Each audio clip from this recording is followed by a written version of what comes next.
Okay, so let's start, guys. So today's agenda will be two elements. All the other acts I had given you recording plus question for discussion, but today I thought we will do the concepts in the class itself, and then we will have question discussion a little later today.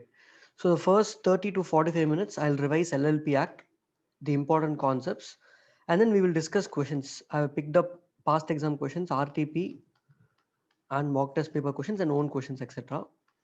So we'll discuss questions. So this is the agenda for the day. Let's first start with the concept. We'll spend solid 30 to 45 minutes here. If you have any doubt, you can unmute yourself and ask, or you can type in the chat also. We'll discuss that. And then the second half of the class, we will discuss the questions which I had shared in the group, which I'll be presenting it over here also.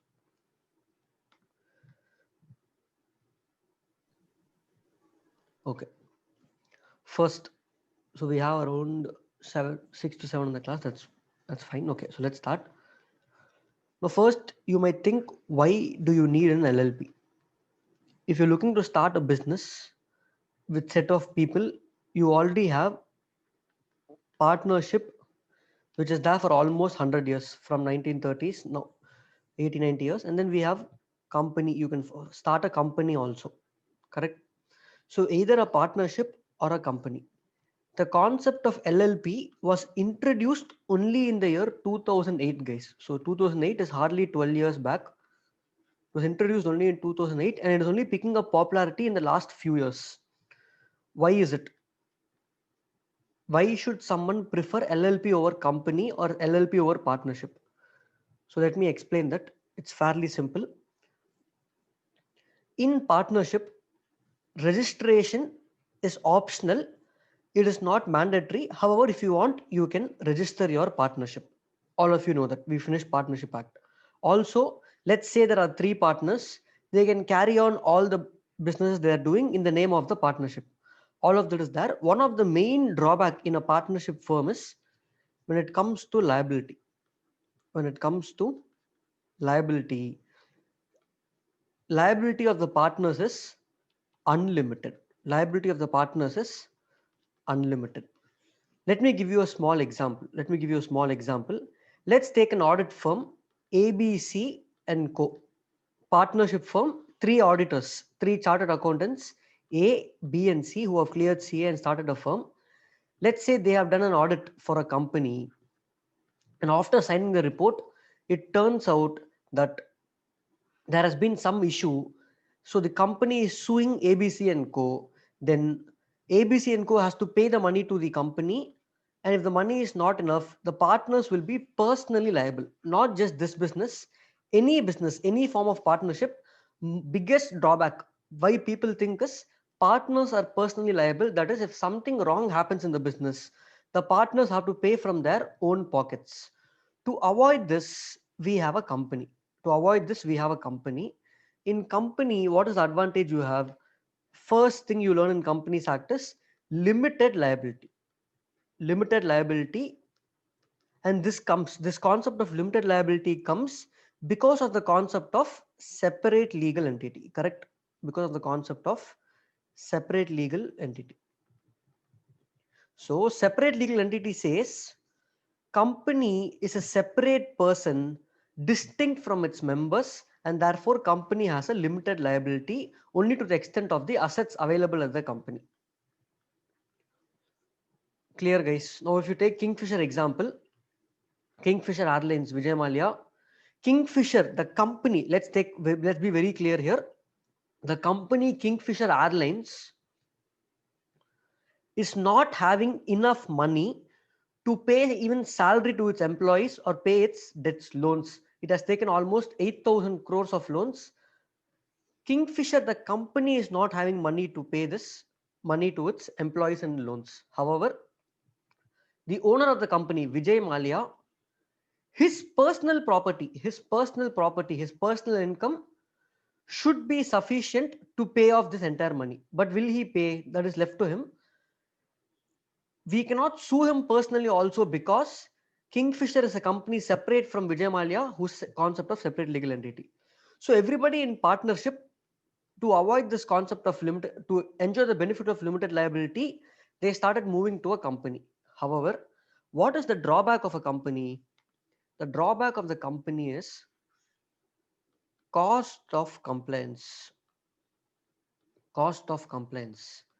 Today, if you're going to start a company, today, every year, even if you're not going to do any activity, at least 10,000 minimum you have to spend for filing all your annual returns, conducting AGM, dividend if you have to pay. Everything requires secretarial compliance.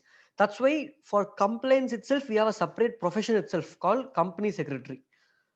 Most of you must be aware, CA, CW, sister bodies. Company secretary as a profession, his work itself will be to ensure company is complying with all the procedural aspects. For example, take a listed company. Let's take Tata, or let's take Reliance Industries. How many compliances will they have?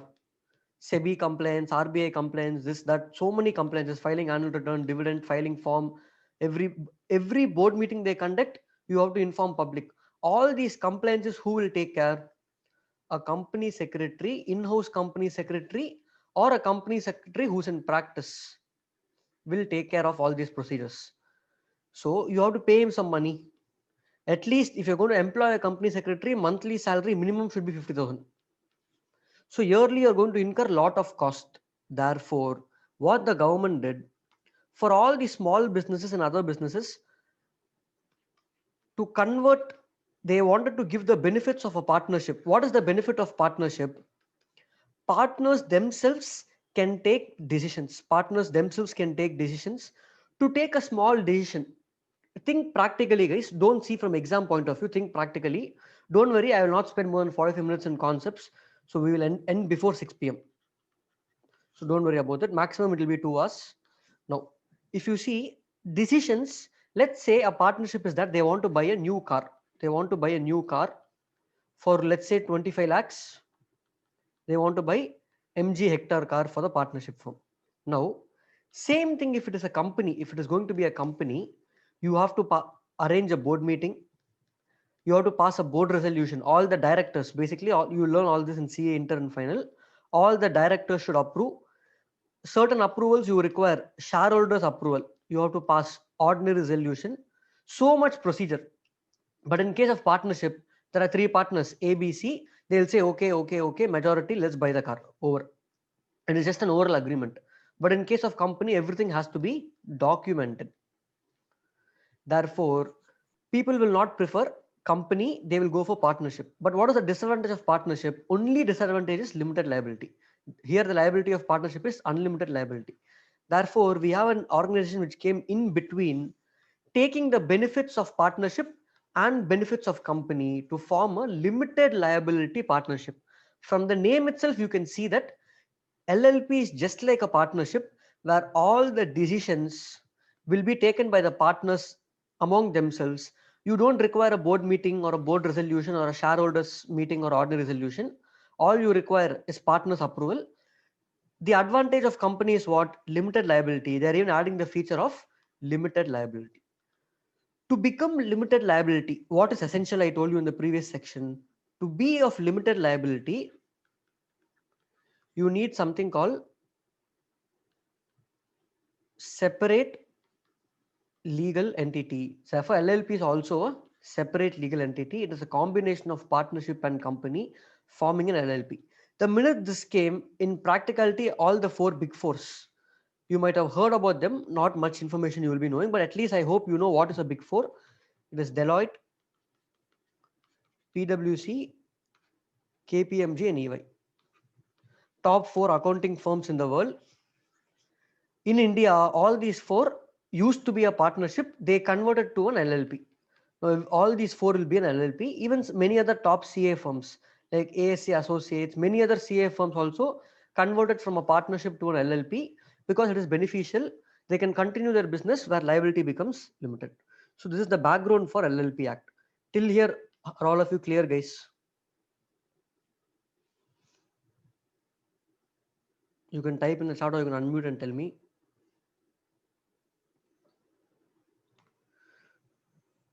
Okay, so this is the background for why we have LLP. Now let's get into LLP Act. I'll spend 15-20 minutes to revise the important concepts and then we can get into the questions. Now, If I had sent a recording, it's going to be for 30 minutes. Same recording, instead of recording, I'm giving to you here. No. LLP Act totally has 81 sections and it has 4 schedules. However, for your syllabus, everything is not there. Very, very limited. To be honest, very limited. I would say only 20% of the actual act is there itself in your syllabus. Let me show you the ICA guidelines. Just a second. If you can see this, I hope you can see the screen what I'm sharing. This is the skill wise weightage what they're given for all the other acts we discussed in the first class also. Least important for your exam is LLP, which will come for 5 to 10% of total marks. Even if you take the upper extreme, 10% of 60 marks will be 6 marks. So you can expect 6 marks maximum from this chapter. However, if it is going to be a difficult attempt or a very rare attempt, you can expect 10 marks maximum from LLP. Ideally, you can expect 4 to 6 marks. Basically, you can expect one question. Or you can expect one more question with a choice. Maybe you will get a choice with one more question, but it's very, very rare to ask 2 questions. So maximum 10 marks you can expect in the range of 4 to 6 is what this chapter has in your exam. So this chapter has totally 4 schedules, like I said. First schedule talks about rights and liabilities of the partners, etc. All the basic provisions which we will be studying. Schedule 2, Schedule 3 and Schedule 4 very limited in our syllabus. Schedule 2 talks about conversion of firm into LLP. Schedule 3 talks about conversion of private limited into LLP, and Schedule 4 talks about conversion of unlisted public company into an LLP. These are detailed procedures which is there in the schedule itself. Now there's a question, according to me, if this attempt will be easy. Yes, this attempt will be dead easy, guys. Just think practically, no? You just think practically. Assume your ICAA and you're setting paper. To conduct exam itself, it is so difficult this time because of the pandemic. And students are staying home for almost 1 year and studying in their house. ICAA will not be that brutal, guys. Don't think they're that bad. Paper will be easy or it will be similar to your previous attempts.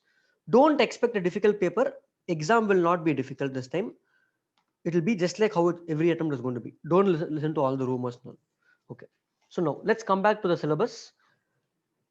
First, let's discuss few important features of LLP. All these, all of you might already know. This is only for revision, guys. So let's quickly discuss them. LLP is a body corporate.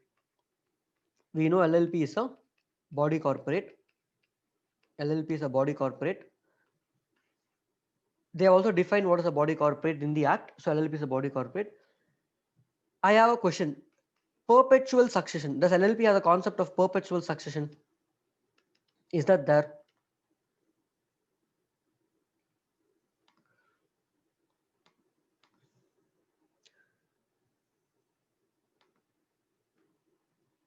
Guys, you can chart in public also. You just have to change the setting. Yeah. So perpetual succession concept is there for LLP. Same like company. Company, what is perpetual succession? The classic example. 5 partners, sorry, 5 shareholders are going in a car. Car meets with an accident. All the shareholders died. What happens to company? Company will still continue. Same way for LLP. If 5 partners are going in car and meet with an accident, if all the 5 die, part LLP will still continue just like a company. Because remember, guys, separate legal entity is there over here. Therefore, LLP will continue its survival. Unless you mandatorily close it, it will not close. Next, separate legal entity. Concept of separate legal entity. Is it there for LLP? Very much yes. The 4 basic features of company: perpetual succession, separate legal entity, artificial judicial person, and limited liability. We studied this in Companies Act. These 4 features are yes for LLP, applicable for an LLP also. Clear, guys? Just like what is there for a company, perpetual succession, separate legal entity, AGP, and limited liability is there for a LLP also. These are company features. Now let us see some concepts which you studied in Partnership Act, if they are going to be applicable for an LLP. The most important concept you studied in Partnership Act is a concept called mutual agency, correct? True test of partnership, we studied about mutual agency. Can you guys tell me if partners of LLP, the concept of mutual agency is applicable for them? Yes or no?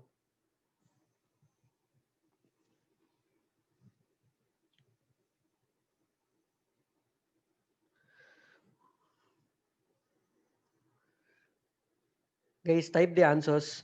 See, if you're not going to respond, I could have just put a recording and not kept a live class.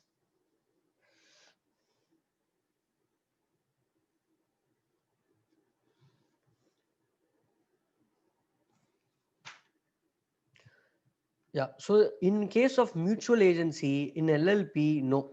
Concept of mutual agency is not there. One partner is not the agent of the other partner. Partners are only partially there. They are only the agents of the LLP. They are only agents of LLP. So if LLP doesn't act, they will be liable for that, but not again personal liability, only to the extent of LLP share. But the main concept, one partner is agent of the other partner, is not there. Here they're agents only of the firm. What about LLP agreement? Is there an LLP agreement? Just like how we have a partnership deed, correct? Remember partnership deed. Is there an LLP agreement for LLP? Yes, it is there. Just like how you have a partnership deed, which defines rights and liabilities between partners, who can take what decision, who gets how much share of profit, who is contributing how much capital, you have to draft a similar agreement called an LLP agreement. Next. These are two important points, LLP agreement and mutual agency. You should know the difference. Next, in case of management of business, who takes care of management of business? You think about this, guys. Think about other entities first. In case of partnership act, who takes care of management? Partners take care of management. In case of company, who takes care of management? Directors will take care of management. Some decisions will be taken by shareholders. Here, just like partnership, partners only will take care of management of the business. However, we have a unique concept here called designated partners. Called designated partners. For designated partners, their responsibility is to take care of all the legal compliances. Now, why do we have this concept of designated partners? Let me explain. See, theoretically, it's very simple. Every LLP should have, you would have already studied, everybody should be knowing, should have at least two designated partners who are individuals, mandatory. One of them should be a resident in India. All of that, you know, it's theory. Now, what is the logic here? I gave you background. Partnership Act versus Companies Act. What is the main difference? Companies Act is highly regulated because of taking public funds. There is high regulation, lot of compliances to do. Partnership Act has very less compliances. Now, why it has very less compliances? Because partners are personally liable. But the minute LLP comes into the picture, liability is limited. When I say liability is limited, tomorrow, let's say Sri Ranjini and Ronak together are starting an LLP. They are going to State Bank of India taking 20 crores loan. Then they're going to London and saying, I don't have money. Go ask the LLP. Just like what Vijay Mallya did, they are doing. What can the bank do? Nothing. They have to file a case in London court. These people will be staying in London. So same way, to avoid all these, I cannot give the same regulations and provisions or the complaints which is there for a partnership act for LLP. The compliances and the procedures for an LLP should be little higher than a partnership act, but less than companies act. So if I am putting a graph of compliances, if I put a graph of compliances, a company will have so many compliances. Partnership act, if you have a partnership, there are very few compliances, hardly nothing to do for compliance. When I say compliances, means annual filings. Annual filings, what all you have to file, annual return, all those, dividend, AGM, board meeting, so much is there. Companies Act, to be honest, what you study in foundation is 5%. It's like a teaser for Companies Act. What you saw is a teaser. Trailer and movies awaiting you in inter and final. So it's a teaser, you have a lot of work. For LLP, somewhere in between, little more than partnership act, but significantly lesser than a company, so that you can ensure that you don't easily get away with limited compliances. Understanding, guys? So to ensure these compliances are taken care, you have someone called designated partner. meaning partner who is responsible for the legal compliances. Very simple. Every partner LLP should have at least two designated partners. Both should be individuals. Both should be individuals. And at least one of such designated partner should have stayed in India. Should have stayed in India, just like your one-person company condition, in the preceding previous year for at least 182 days. Clear, guys? Till here, have you all understood?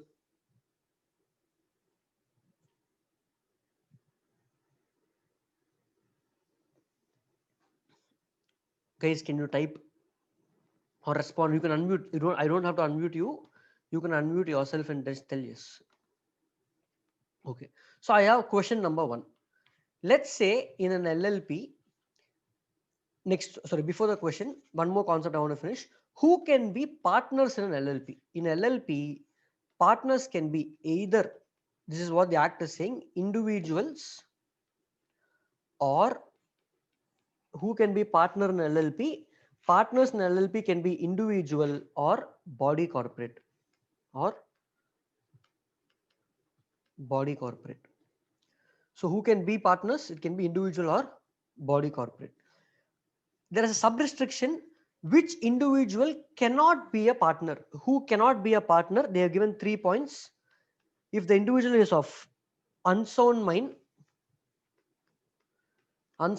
declared by competent court, he is insolvent,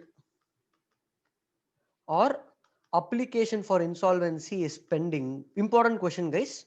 If any of these 3 points is satisfied, then you cannot be a partner in LLP. Same way, body corporate. What is a body corporate? They are given in the textbook. Body corporate is body corporate. What is a body corporate? You all know. Body corporate for the purpose of LLP also includes an LLP, whether it is registered in India or is registered outside India, and also it includes a company is registered outside India, but it's nothing but a foreign company. So all of this, it is theoretical. We can see who can be a partner in LLP. Now, what is important for us is look at the possible scenarios. There can be an LLP with all the partners being individuals. There can be an LLP with a combination of individuals and body corporate as partners. And there can be an LLP where all the partners are body corporate. Assume all companies together, let's say 4 different companies together have formed an LLP. They can very much form it. No. These are the 3 possible scenarios. If all the partners are individuals, no issue. Out of all the partners, choose 2 designated partners and 1 designated partner who is a resident in India. Here, if it's a combination of individuals and body corporate or all body corporate, can you tell me how will we satisfy the condition of designated partners?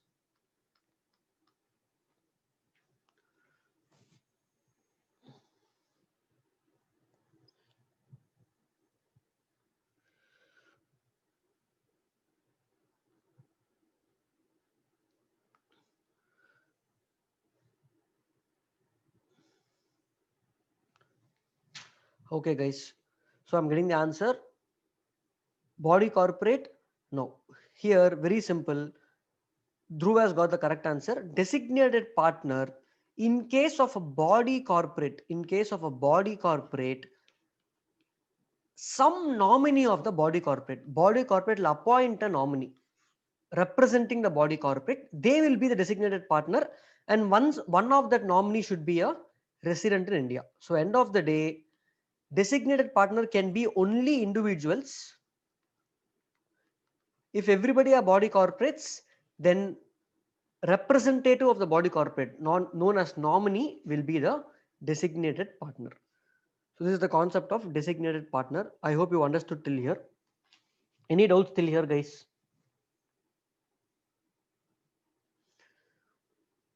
Yes, Shiranjan, you have a doubt, you can go ahead, you can unmute and ask, or you can type also. Guys, if you have a doubt, don't have to ask me, you can unmute and talk immediately. I think you're allowed to unmute. Yeah, you can unmute yourself or you can type also. Okay, next.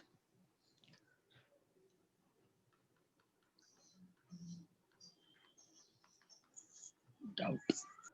Yes. Who has a doubt?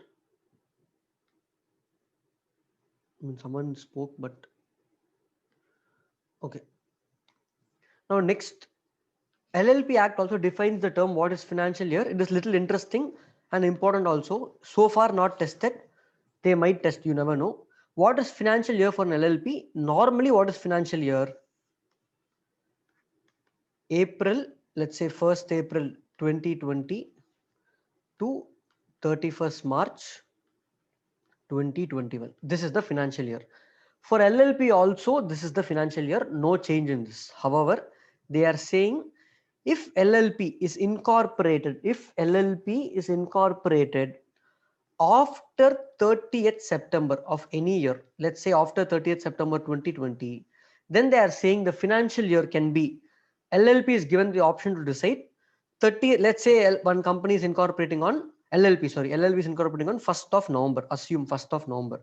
Then the financial year can be from 1st November to 31st March 2021, or they have another option where it can be from 1st November 2020 to 31st March 2022. So they have option either to choose only these few months or these few months plus next year also. They are combining both the years. This is the concept of financial year for an LLP. Hope you understood this concept. Next concept. Next important concept, again important for exam point of view. This concept is straight away copy paste from your Companies Act, which says what is the minimum number of members required for partners, minimum number of partners for LLP? 2. So there should always be at least 2 partners.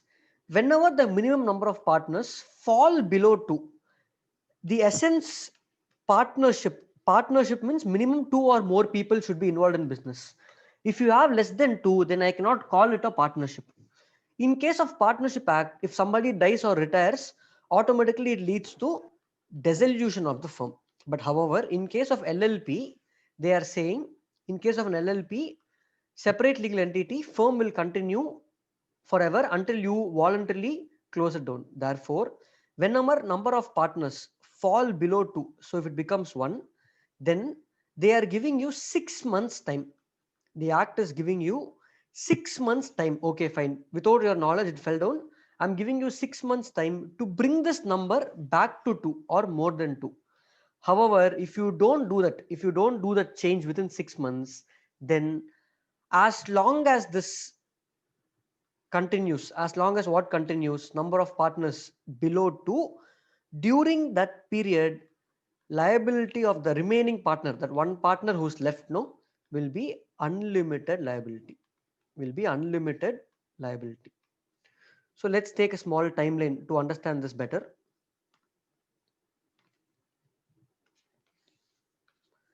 Let's say at this point, number of partners from 5 became 1. And this is when 6 months time ends.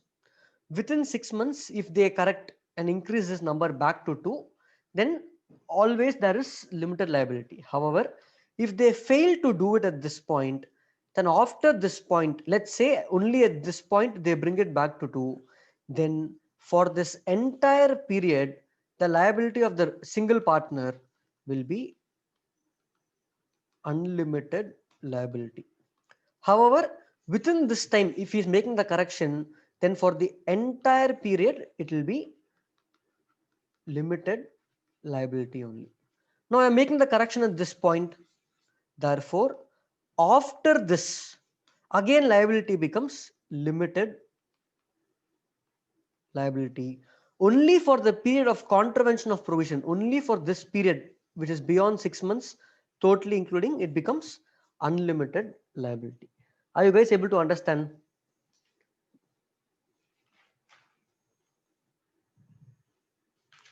Can I get any response from you guys?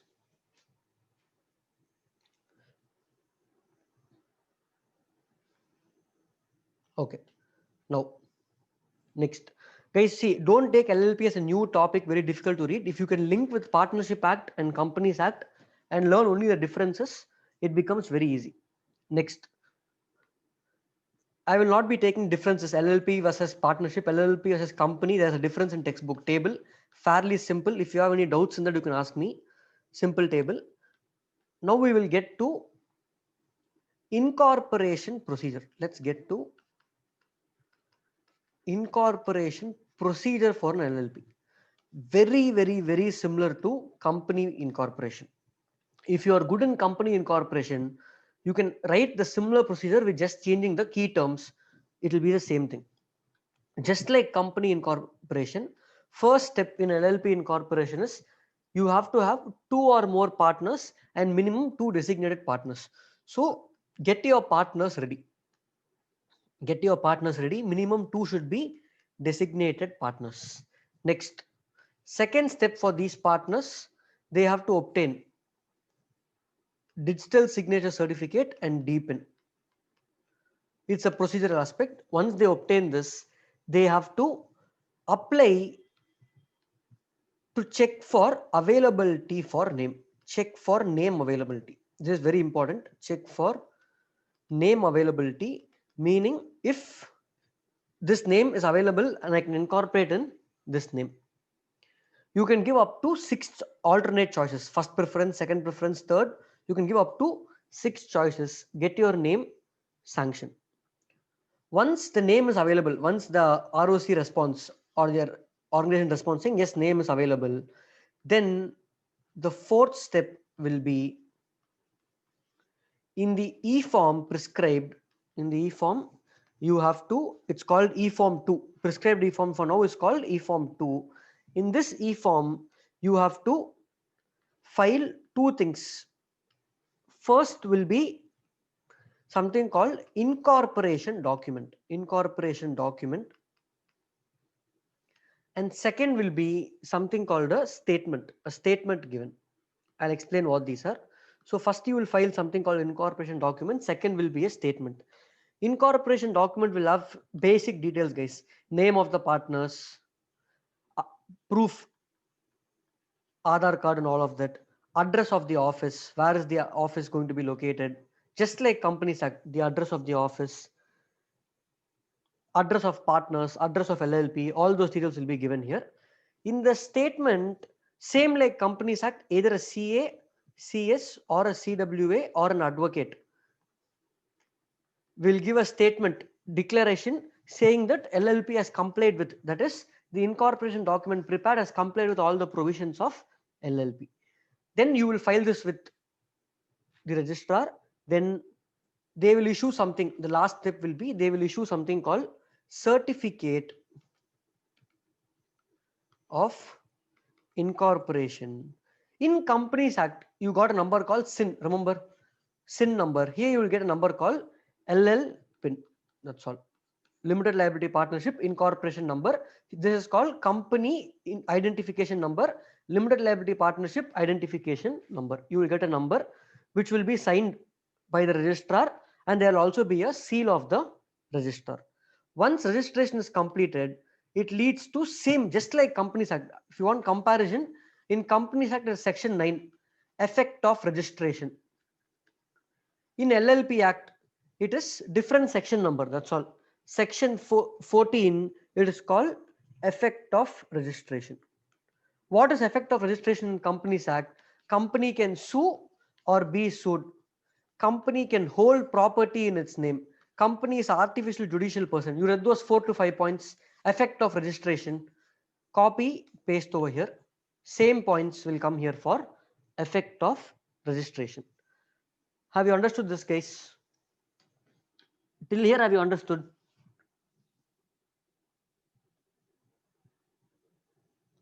Any doubts if you have, please put them forward. I will solve them. Next, very important, name of an LLP. Now, you might get a doubt. Companies Act is different. LLP Act is different. Now, simple question. Let's say I am going to start a company called Reliance Industries Limited. Reliance Industries Limited in a company. This is already there in existence. Who is the who's the current owner? Mukesh Ambani, one of the top shareholders over there. Now, can tomorrow all of us together, can we start Reliance Industries, instead of limited, I will call it LLP. Can I start this? Yes or no? Think about it, guys. Both are different acts. Companies Act, LLP different. Can I start Reliance Industries LLP? We have around 10 students, but hardly no one's participating. I'm getting messages only from Ronak.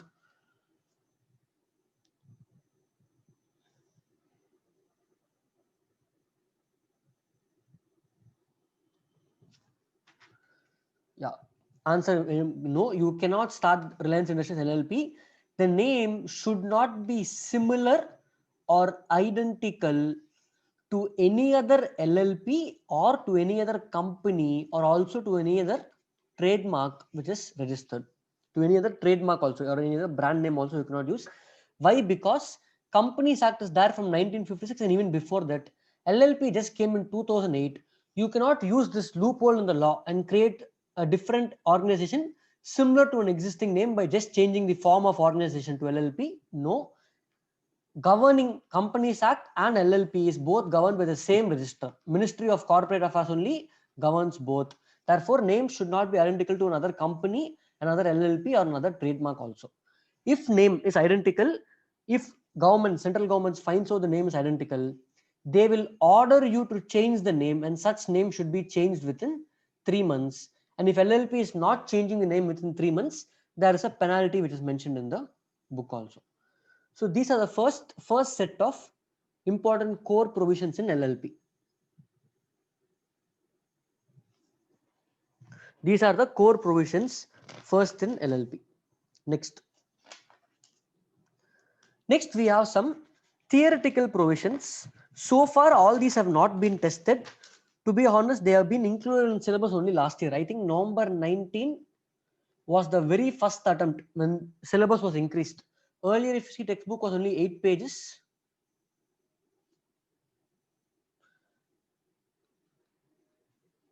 Yes, someone just pointed out saying this ICAI issue also, it's still going on. See, if you see today, ICAI stands for Institute of Chartered Accountants of India, but the cost accountants also have changed their name recently to ICAI, calling it Institute of Cost Accountants of India. So a case is going on in the court. It is still going on. It will go for a long time. ICAI has always been ICAI, but this was before ICWAI. Then they changed to ICMAI something. They kept changing it, and now they've ended up with ICAI. So a case is going on, not relevant for us. We won't be involved also. So that's the thing. Similar, you can take the same example, that name example. It should not happen again. Okay. Now let's come to theoretical concepts. If on November 18, LLP was only 8 pages in textbook. Now it's around 25 pages. They've added almost 15 pages in November 19. And those who are writing November 20 for the first time, there is a lot of new amendments which are still not tested. Now, what are these? Let me just first give you a guidance of what these topics are. First is registered office, concept of registered office for LLP. Fairly simple. LLP has to have a registered office and it has to be communicated to the registrar. If you don't communicate, there will be some small penalty. That's it, just like Companies Act. Next, important concept next is something called financial disclosures. They introduced a new concept in the syllabus. See, this is already there, guys, in the act. It is just introduced in your syllabus. Financial disclosures. What do you mean by financial disclosures? They are saying in case of financial disclosures, every LLP has to maintain books of accounts. Just like a company, LLP should also maintain books of accounts from the time it has come into existence. Such books of accounts can be in cash or accrual basis. Can be in cash or accrual basis, and it should be in double entry system of accounting. Simple. They're saying you have to maintain books of accounts, and such books of accounts should be maintained. Where should it be maintained? In the registered office of the LLP. Registered office of the LLP. Now, you might think this provision is new. No, it is not new. This provision is there for 50 years. Where it is there? It is there in Companies Act. Again, it is there in Companies Act. Copy, pasted into LLP. Very same. When you come to CA Inter, you will learn. We have a chapter called Books of Accounts. There we will learn the same provision in much detail and much depth, where I'll be spending 3 to 4 hours for the same provision. Here it is just one para in textbook and not that important for exams. So I'm rushing them. Every LLP has to maintain books of accounts in cash or accrual basis in double entry book system of bookkeeping. It should be maintained. Where should you keep it? In the registered office of the LLP, it should be maintained. Next, there are two important returns which, in my view, not tested and important for exam is this one. Returns for an LLP, not tested so far and introduced in syllabus very recently, only in 2019. What are the two returns? First is, I'll explain the logic also for these returns. Statement of account and solvency, and second type of return is called annual return. LLP has to file both these returns on a yearly basis. First one, statement of account and solvency has to be filed within 6 months, from the end of the financial year. Now do you understand why the term financial year was important? When is end of financial year? 31st March of respective year. 31st March of respective year. 6 months from this will be 30th September of the respective year. So within 30th September of every year, an LLP has to file a statement called Statement of Account and Solvency. What do you mean by Statement of Account and Solvency? Very simple, guys. See, LLP liability is limited, meaning if they don't have money in the future, only the LLP assets will be used to pay the LLP liabilities. Now, solvency means it's opposite word of insolvency. Correct? Solvency is opposite word of insolvency. Insolvency means what? I don't have money. I don't have money for anything. Please leave me. You're going to court asking for a permission. Court will give an order. Okay, this guy cannot pay money to anybody. He cannot enter into any contract. He has become insolvent. Solvent means all of us are solvent. You are solvent. I am solvent. Tomorrow, if you go to a restaurant and eat for rupees 500, you cannot say you don't have the money. You have to pay money. If you don't pay the money, the restaurant has the right to sue you. Solvent means your assets are more, to put it in very simple words, guys, very simple words. Solvent means assets are more than liabilities. Very simple. If you take balance sheet, share capital, liabilities, assets. If I sell off all my assets today, the available money will be enough to pay my all liabilities, and I should have at least some surplus, or at least it should be equal. It should be equal, or I should have some surplus. So solvency means my personal assets are enough more than my personal liabilities.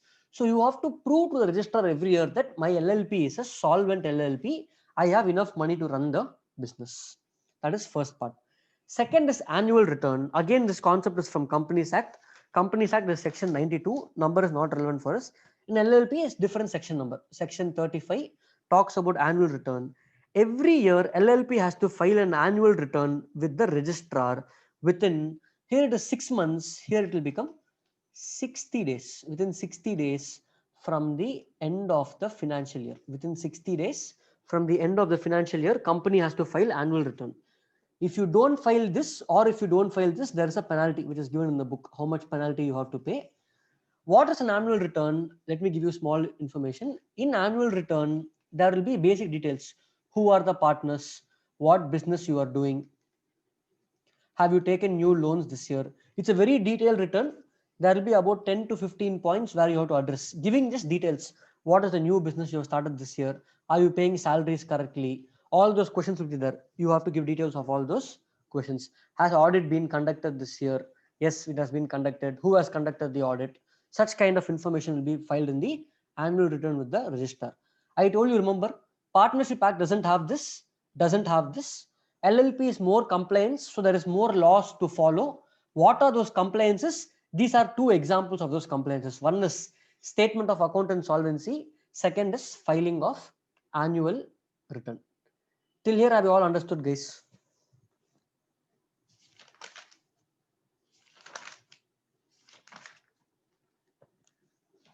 Guys, have you all understood? Okay.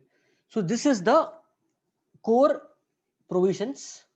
These are the provisions which have been tested in the past, which I have discussed now, and some important provisions also I have discussed very fastly. To be honest, this is just like revision or a marathon. I've gone very fast, not even gone in depth.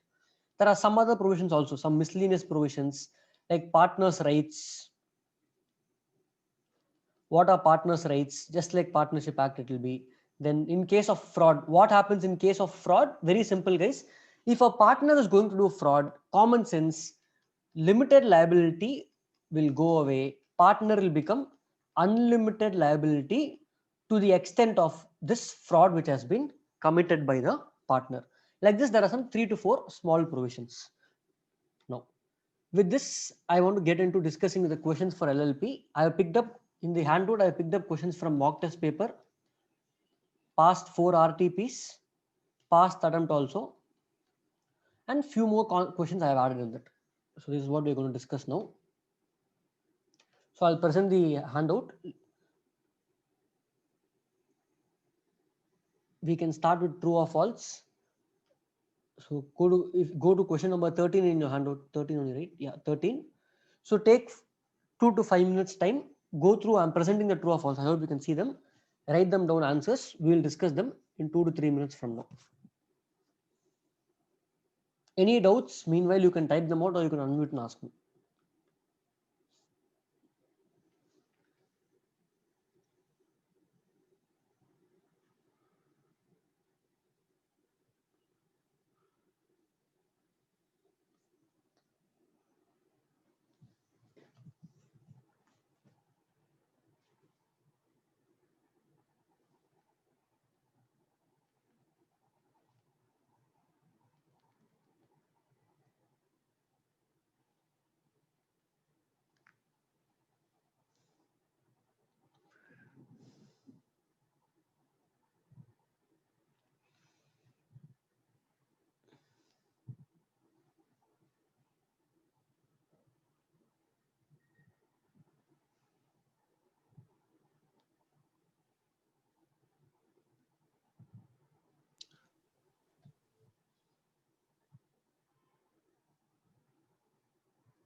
Please go through the true or false, guys.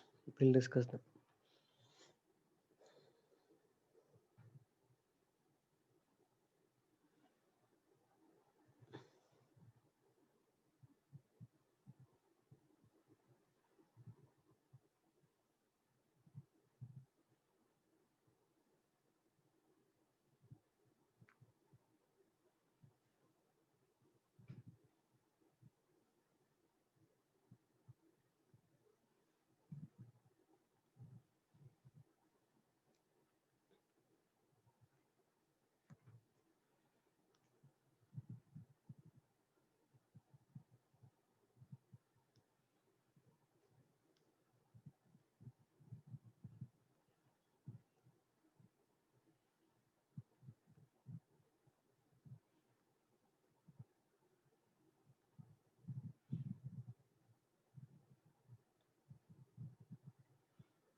Can we start discussing the true or false, guys? Or you need some more time? Let me know.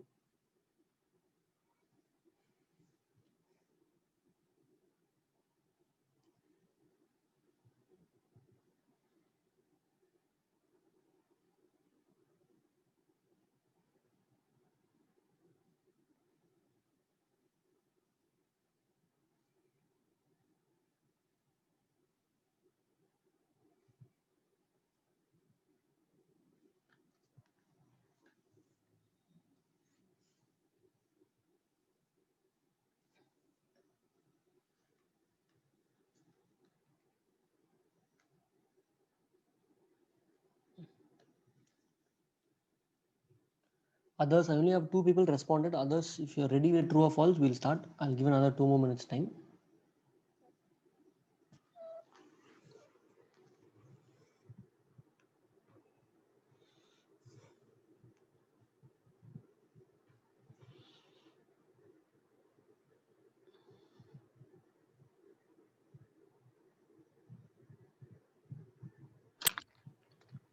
Yeah, let's start.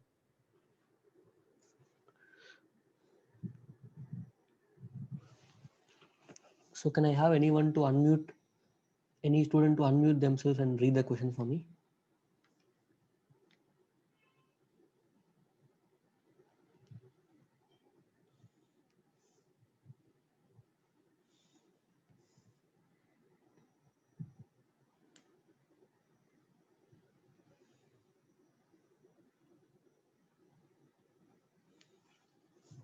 Guys, come on. See, I don't want to.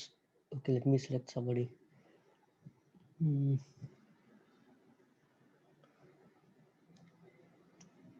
Monica or Dhruv or Tej, anyone can unmute and read the questions, guys.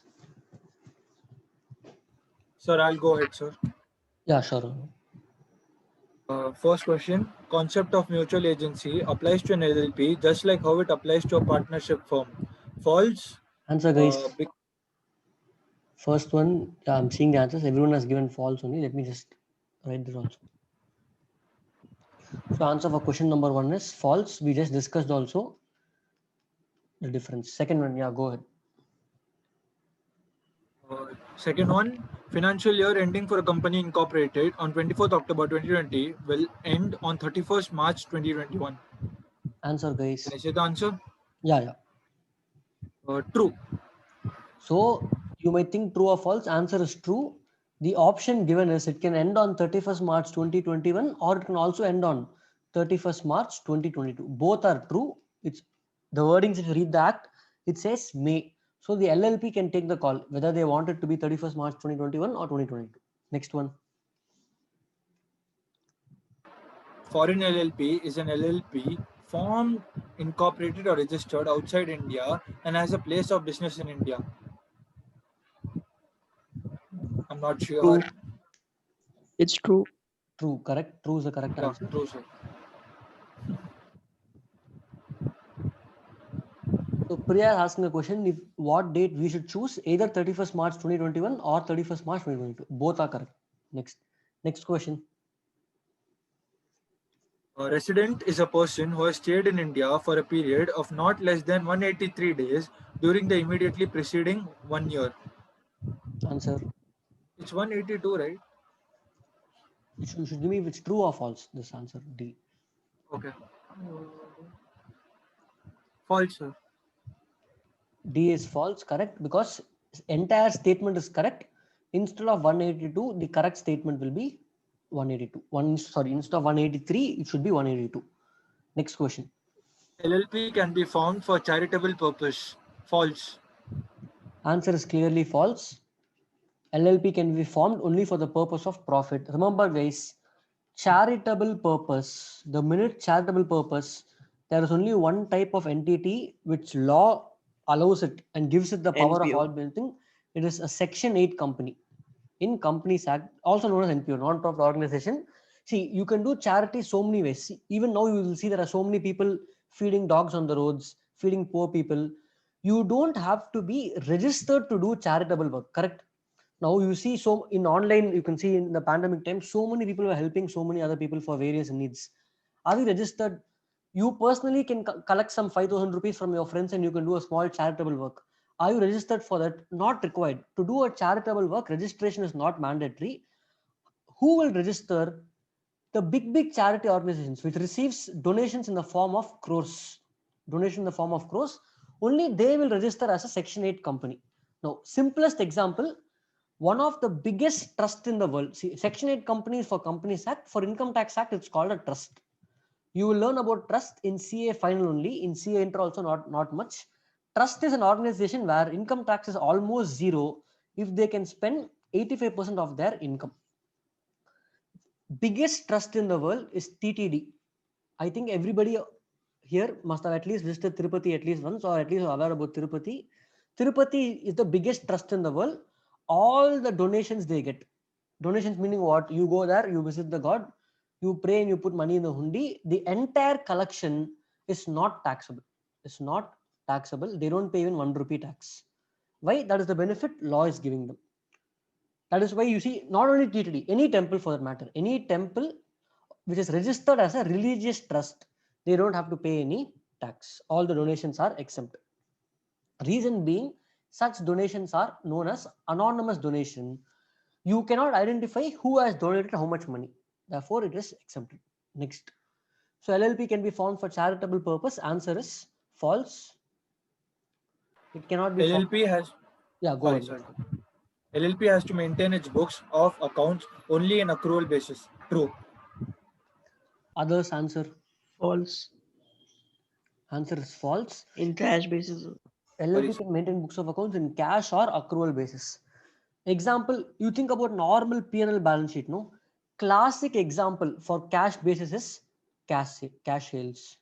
Classic example for accrual basis is credit sales. Simple as that. Both is allowed, this or that. Next. Question G, Ronak or somebody else will read. I think Ronak left because of internal issues. Tej, can you read the question for us? Tej or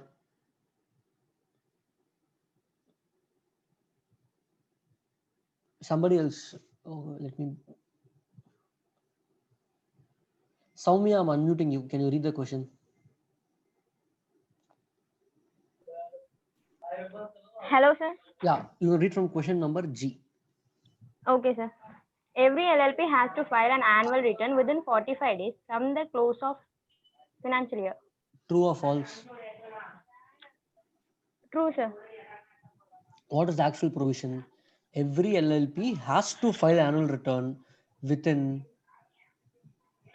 60 days. not 45 days. Therefore, answer is false. Oh.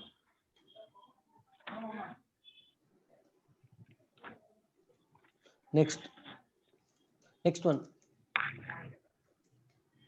Statement of accounts and solvency has to filled within 6 months from the end of the financial year. True or false? False. Statement of accounts and solvency has to be filed within 6 months from end of financial year is the correct statement. It is not false, it is true. It has to be filed within 6 months from end of financial year. Next. Once an LLP is registered, it can only sue others but can't be sued. False. Very clearly false. For this, you have to read provision in section 14. Effect of registration. What are the effects of registration? There are 4 points. 1 point says LLP can be sued and be sued. So you cannot say it can only sue and cannot be sued. It can sue and can be sued also. Therefore, this statement is false. Last question. Designated partners and other partners are responsible for legal compliance for the LLP. False. Last one answer is false. Only designated partners are responsible. This statement, designated partners are responsible for legal compliance for the LLP. So answer J is also false. So with this, we are done with true or false. Can I proceed to the other regular questions, guys? Any doubts still here?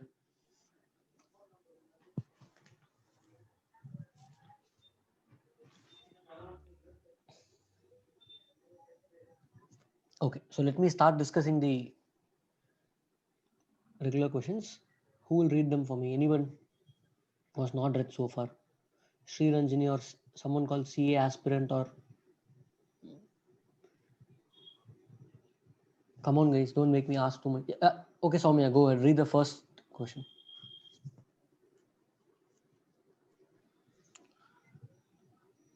Okay, let me read the first question. What is the meaning of LLP? What are the various characteristics of it? Fairly simple. All of you know what is meaning of LLP. LLP means limited liability partnership formed and registered as an LLP. Definition, small definition. Various characteristics you see in textbook, there are around 15 to 16 points, 15 to 17 points. Mutual agency, perpetual succession. You have to write about all those points. In textbook, if you see page number, just 1 second, let me try to find the page number. There are so many characteristics on LLP. Page number 4.3 in my textbook, you can see around 16 points. LLP is a body corporate, perpetual succession, separate legal entity. Let me just present the answer also if I can from the textbook itself.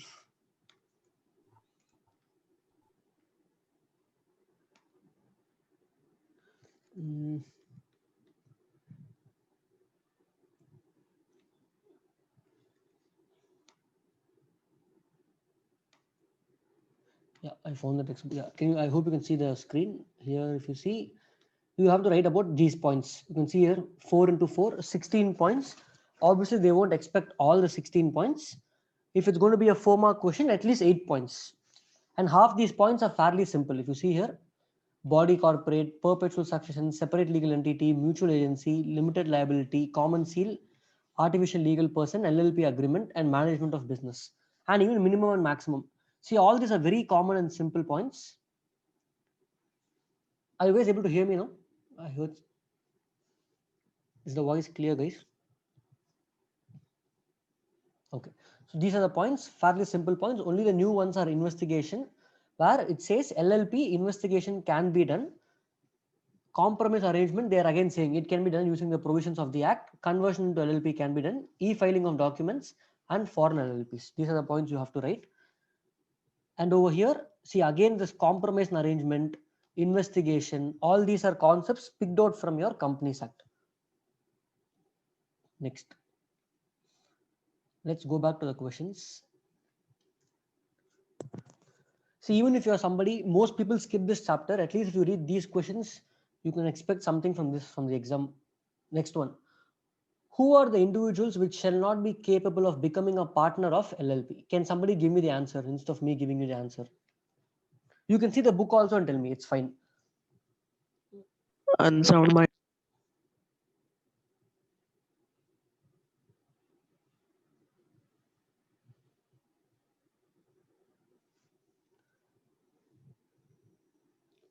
Sorry, I lost somebody.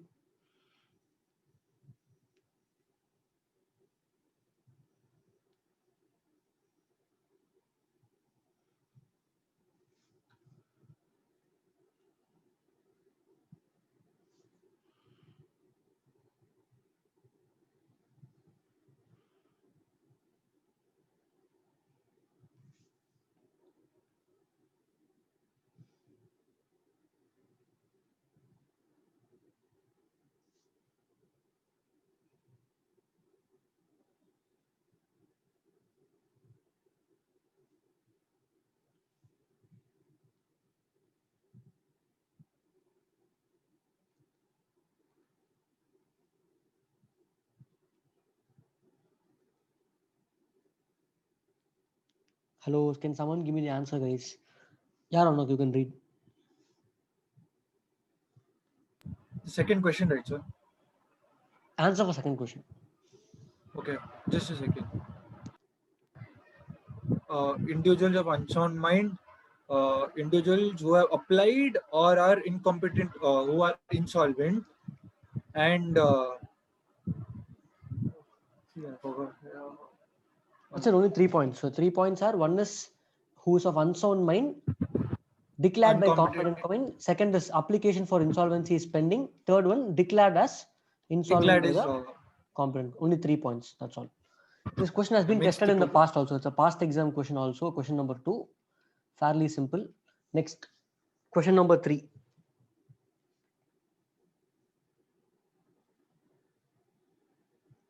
Okay, I'll read the question. What are the effects of registration of LLP? Let me show you the answer also.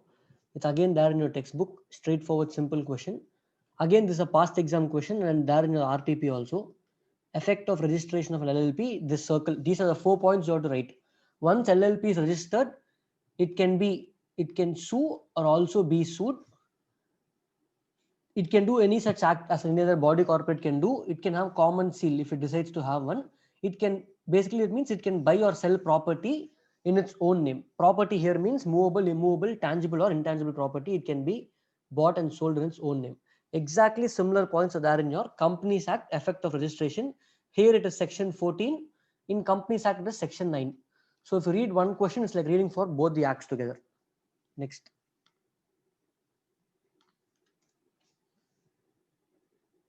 What is the procedure for changing name?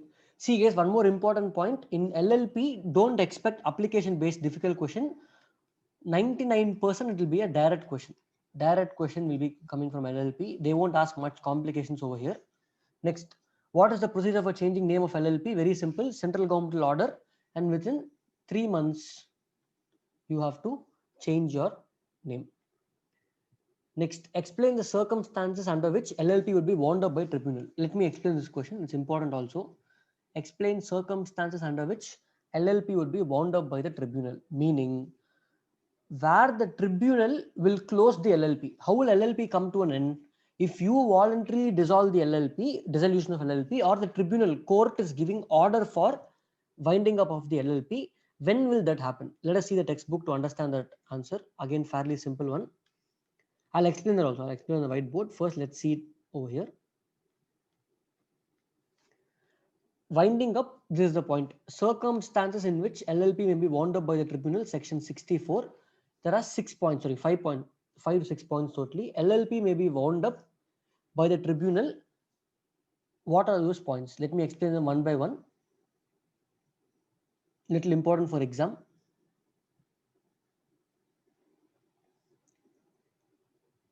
First, if the LLP decides that LLP would be wound up by the tribunal, meaning let's say Ronak and Soumya are the partners. They have applied to the tribunal saying, please give an order for winding up of the LLP. On your own, you are applying to tribunal for winding up of the tribunal of the LLP. Second, if for a period of more than 6 months, the number of partners of LLP is reduced below 2. We discussed that liability becomes unlimited. Now let's say an LLP, it reduced for below 2 for more than 6 months, and they are not correcting the mistake itself. If tribunal finds out this error, then they can order for winding up of the LLP. Next, LLP is unable to pay its debts. Let's say LLP has taken bank loan of rupees 100 crores. Now it is not having money to pay its bank loan. Then tribunal can interfere and order for winding up. Winding up means settle all the assets. I mean, sell all the assets, get that money and use that for settling all its debts. Next, if the LLP has acted against the interest of the sovereignty or integrity of India, the security of state of public, any terrorist related activity, any act against the country, then if tribunal finds out this, then LLP will be asked to wound up. If the LLP has made a default in filing with the registrar, remember the 2 statements we studied, statement of account of solvency and annual return, which has to be filed. If such returns are not filed for any 5 consecutive financial years, if you have not filed it, then tribunal will order for winding up of the LLP. And last point, if tribunal is of the opinion that it is just an equitable that LLP should be wound up, basically meaning any other reason by which LLP should wind up. Tribunal feels it is right for LLP to be wound up. Have you understood this, guys?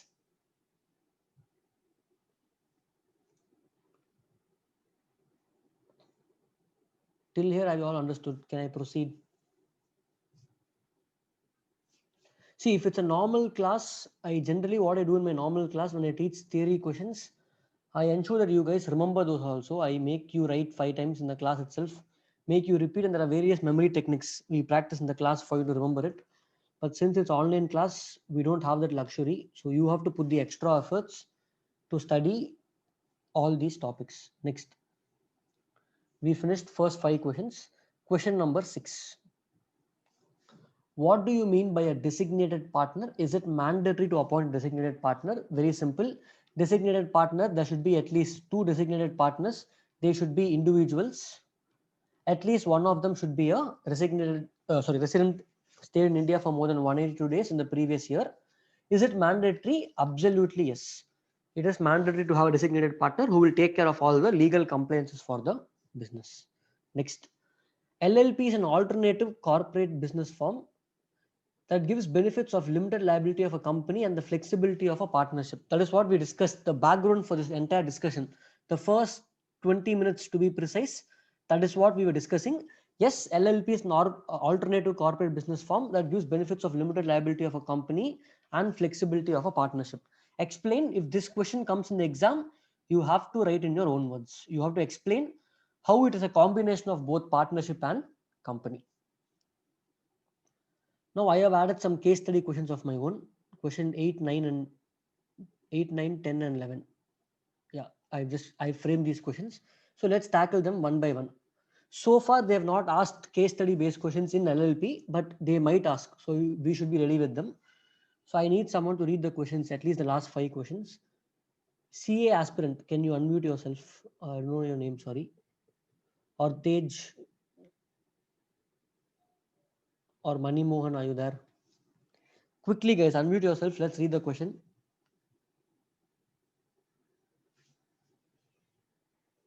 Okay, I don't get response. I'm not able to get any. Yeah, 7th question, right, sir? Ronak, yeah. 7, no, 8 LLP question. is an alternative 8. corporate business. 8, sorry. Mr. A is 34 years old. He wanted to start an LLP along with his friends to start an online furniture business, and for which he started incorporation procedure on 10th March 2020. However, on 15 April 2020, he applied to the court for insolvency. Can he be a designated partner? If no, can he be at least a partner? Answer, guys. Anybody else answer? Dhruv or Priya Kishore, who have been responding well on chat. Guys, it will be very easy for me to give you all the answers quickly, but I want you to think if this comes He in cannot, exam. sir. It because cannot he be a has- partner. Correct. He cannot be a partner. He cannot be a designated partner also. Very simple rule. If you are applied to the He has court for applied. insolvency, the provisions say either at the time of forming LLP or even let's say LLP is in existence for 5 years. Today you're applying for insolvency. Even in the future date, if you're applying for insolvency, you have to stop being a partner. So you cannot be a partner, cannot be a designated partner also. That is the answer for question number 8. Good. Dhruv, good. Next. Ronak, can you read question 9? Mr. A, B, C, and D started an LLP on 1st Jan 2020. On 1st October 2021, 3 of the 4 partners died in a car accident. The LLP resumed business for the next 3 years without adding new partners. What is the liability of the partner who is alive during these 3 years? I guess Answer. there's an amount chargeable if after 6 months they don't get another partner. So, 1 second. I don't remember it. See, we discussed in the beginning of the class also, if partners falls below 2 and such a default continues for 6 months or more, then the remaining surviving partners, the one who's alive during this 3 years, he will have unlimited liability. That's all. All you have to write, the key word here is unlimited liability. Good. Is there any penalty, sir? Penalty, no. See, liability becoming unlimited is a huge thing. And even if tribunal finds this out, they can order for winding up. That depends on the case, when they find out or when they give warning, how things go. It goes case to case. Okay, sir. Okay. I'll read the 10th one. Yeah.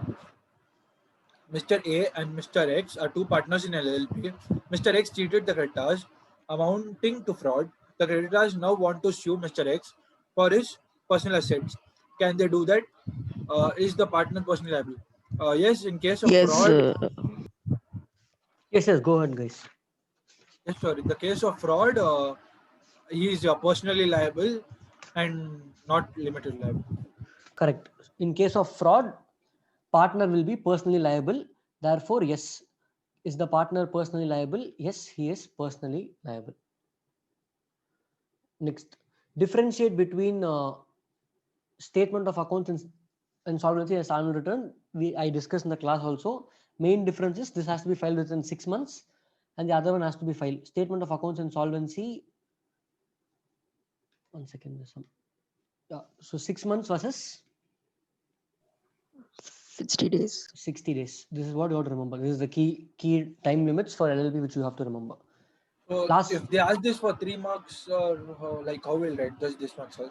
no, just write a paragraph. First write what is statement of account insolvency, then write what is annual return, then write the time limit. And one more important provision is penalty. In the textbook, they are given penalty. What is the penalty if you don't file statement of account insolvency and if you don't file this? That will be a key difference point, penalty numbers. But I don't think they will ask this difference. They either ask statement of account as a separate question or annual return as a separate question. It might be a 2 mark or 1 mark question also, if it comes. See that the chances are in this chapter, even though syllabus is now little increased, you can expect only 2 questions maximum. See, if you go by the past trend, there is always 1 question for 4 to 6 marks. That is the past trend. But going forward, I have a feeling they're going to start asking 2 questions in the range of 6 to 10 marks, if it happens. 10 is too much for this attempt. I can expect 6 marks this time. 2 questions of 3 marks possibility is there. Next, last question. 12th one. Last. Mr. X has a business. Yeah, go ahead, Ronak, sorry. Mr. X has a business where he teaches CS students. Since his organization was a startup stage, he formed an LLP for his organization. Later, he formed a private limited company with the same name. He says since he owns the LLP and the company, same name is allowed for both the organization. Advise as a consultant. No, because both are separate legal entities. If you see the LLP main concept, registrar is the same registrar which is governing company and LLP.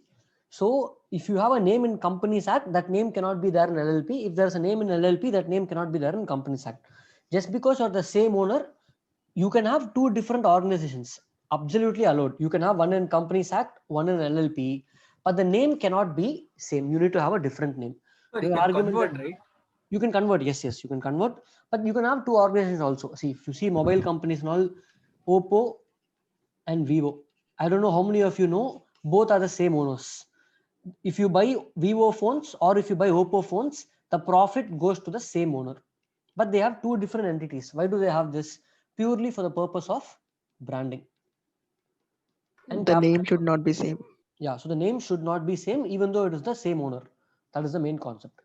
So registrar will order you to change the name and you should change the name within 3 months. 3 months is the time allowed for you to change the name. If you fail to change within 3 months, there is a penalty that has to be paid also. So with this, we are almost done with the LLP discussion. So one important thing I want you to guys see, guys, I know this opt-out, we have only how many students here in the class? 9 students, okay. So I know opt-out is a huge discussion going on. Please try to stay away from it. For inter and final students, it is something to think about because they have 8 exams, 2 groups, they can break it out. For foundation students, please don't think about opting out. Exam is not now, it's in December, starting from December 2nd week only to be precise. So you still have almost 15 days to revise from today if you count. So please don't opt out. Don't even think of opting out unless you genuinely have some COVID related concerns. Sir, I'm underprepared, I'm not confident, don't opt out. Remember guys, November 19 students, those who are not able to clear, they had to skip May 20 also because exam was cancelled. May 20 students also had to skip. And those who are writing November 20 for the first time, please go write. Foundation will be simple and pass percentage like always will be around in the range of 30 to 40%. So if you're reasonably prepared, you can do well. So don't opt out. Last 15 days are very, very important for your exam. So please make a plan and ensure you study every day. That's it. Any doubts then now guys? Or can I wind up?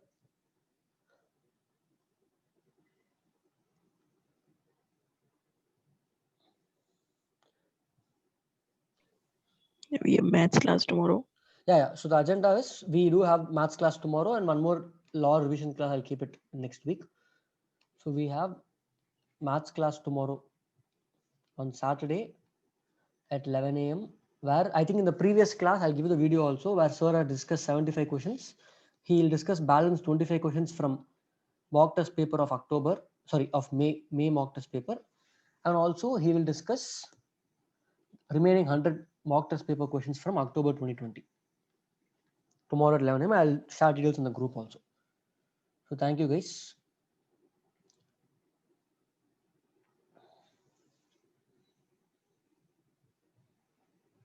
Any doubts before I close? I'll just wait for 30 seconds to 1 minute. If there's no doubts, I'll close the class.